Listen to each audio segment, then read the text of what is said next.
नमस्कार दोस्तों, SBI securities morning podcast में आपका फिर से स्वागत है। आज के पॉडकास्ट में हम निफ्टी और बैंक निफ्टी में क्या उम्मीद करें इस पर चर्चा करेंगे और साथ ही ऐसे कौन से सेक्टर्स हैं, ऐसे कौन से स्टॉक्स हैं जिन पर आपको आज के दिन और आने वाले कुछ सत्रों के लिए ध्यान केंद्रित करना चाहिए, उस पर भी बात करेंगे।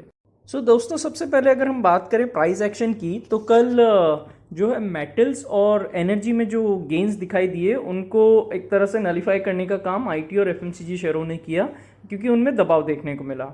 और आज विशेषतर टीसीएस से उपजे घटनाक्रम, विशेष रूप से प्रमोटर समूह द्वारा 3.6% की डिस्काउंट पर 2.34 करोड़ शेयरों की बिक्री की घोषणा के परिणाम स्वरूप आज हमको आईटी सेक्टर जो है उसमें शायद दबाव देखने को मिल सकता है, ऐसी उम्मीद की जा सकती है।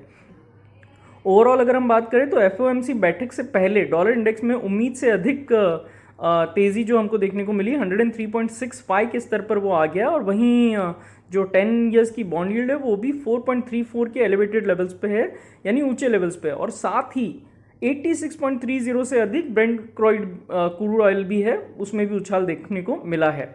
तो ये तीनों ही चीज़ें मैक्रो इकोनॉमिक दृष्टिकोण से हम मान सकते हैं कि नकारात्मक हो सकती है इंडियन मार्केट्स के लिए।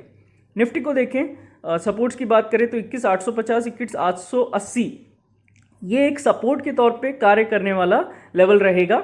और साथ ही 50 ईएमए का जोन भी यहाँ पे निकल कर आ रहा है। 21,850 से नीचे किसी भी स्थायी कदम से फ्रेंड्स 21,750, 21,680 इन स्तरों तक हमको बिकवाली जो है वो देखने को मिल सकती है। वहीं ऊपर की ओर बात करें तो 22,200, 22,220 ये जो जोन है ये इंडेक्स के लिए एक तत्काल रेजिस्टेंस के तौर पे कार्य करेगा। 22,220 के स्तर से ऊपर अगर हम निकलते हैं तो 22,450, 22,530 इन लेवल्स पर हम इंडेक्स को देख पाएंगे, यानी यहाँ तक एक पुल बैक रैली का एक्सटेंशन हो सकता है।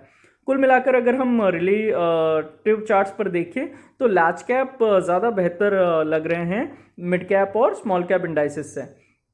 और इस तरह से अगर हम रेंज निकालें अगर तो 21,800 और 22,300 ये एक रेंज जो है निफ्टी के लिए निकल कर आती हुई नजर आ रही है। ओआई डेटा को देखें तो पीसीआर 0.78 पर प्लेस्ड है। 22,100, 22,200 ये जो स्ट्राइक है वहां पे कॉल राइटिंग नजर आ रही है। वहीं 22,000 और 21,800 में पुट राइटिंग भी दिख रही है। तो मोटा मोटी 21,850, 21,800 नीचे की ओर और 22,200, 22,250 का लेवल ऊपर की ओर एक रेजिस्टेंस के तौर पे कार्य करेगा as per OI data. Bank Nifty पर आते हैं तो 46,200, 46,250 इंडेक्स के लिए एक बहुत ही निर्णायक सपोर्ट के तौर पे कार्य करेगा। और 46,200 के नीचे किसी भी स्थायी कदम से आने वाले सत्रों में 45,700, 45,500 के लेवल तक बिकवाली का दबाव बढ़ सकता है। वहीं ऊपर की ओर बात करें तो 46,850, 46,900 का जो जोन है वो रेजिस्टेंस के तौर पे कार्य करेगा। 46,900 के स्तर से ऊपर कोई भी स्थायी कदम अल्पावधि में 47,200, 47,300 इन स्तरों तक तेज पुलबैक रैली का कारण बनेगा फ्रेंड्स। ओपन इंटरेस्ट पर्सपेक्टिव से देखें तो बैंक निफ्टी पीसीआर फिलहाल 0.77 पर है। 46,800, 47,000 के स्ट्राइक में यानी कॉल की राइटिंग वहां हुई है। वहीं 46,500, 46,000 इनमें पुट राइटिंग देखी गई है।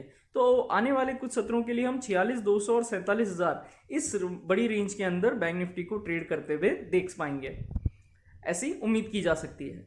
अब आते हैं ऐसे कौन से सेक्टर्स और स्टॉक्स है जो टेक्निकल और ओवरऑल फॉर्मेशन जिनका अच्छा है और जो आपकी वॉच लिस्ट में ज़रूर होनी चाहिए, ताकि इनमें अगर कोई मौका मिलता है तो आप पार्टिसिपेट कर सके, अपॉर्चुनिटीज़ को कैश इन कर सके। तो उनमें अगर हम देखें तो Union Bank, Poonawalla, OFSS, Maruti, Bharti Airtel, Abbott India, Zydus Life, CG Power, Cummins Industries, Trent और एचडीएफसी लाइफ ये ओवरऑल टेक्निकल फॉर्मेशंस के हिसाब से और रिलेटिव स्ट्रेंथ के आधार पर अगर हम देखें तो बढ़िया नजर आ रहे हैं। मारुति अपने ऑल टाइम हाई लेवल्स के पास ट्रेड भी कर रहा है और भारतीय एयरटेल तो अपने ऑल टाइम हाई लेवल्स पे ही आसपास ही ट्रेड कर रहा है। तो इन स्टॉक्स को आपके वॉच लिस्ट में जरूर होना चाहिए। बात करें एफआईडीआई डेटा की तो एफआई ने 2,051.09 करोड़ रुपए की बिकवाली की है फ्रेंड्स, और वहीं डीआई ने 2,260.88 करोड़ रुपए की खरीदारी की है। इंडेक्स फ्यूचर्स के लिए एफआई का जो लॉन्ग शॉर्ट रेशियो है वो 36.94 हो गया। थोड़ी वहां पे गिरावट हमको देखने को मिली है, क्योंकि शुद्ध आधार पर उन्होंने 3,925 इंडेक्स फ्यूचर्स जो है फ्रेंड्स बेचे हैं। स्टॉक वायदा के मोर्चे पर देखिए तो एफआई ने 8,705 कॉन्ट्रैक्ट्स बेचे हैं, वहीं ऑप्शंस के मोर्चे पर 21,801 कॉल कॉन्ट्रैक्ट बेचे हैं और पुट ऑप्शन में 55,885 पुट ऑप्शन कॉन्ट्रैक्ट भी उन्होंने बेचे हैं। तो फ्रेंड्स, आज के पॉडकास्ट के लिए बस इतना ही। हमारे पॉडकास्ट को नियमित रूप से सुनने के लिए आपका बहुत बहुत धन्यवाद। Investment in securities market are subject to market risks. Read all the related documents carefully before investing.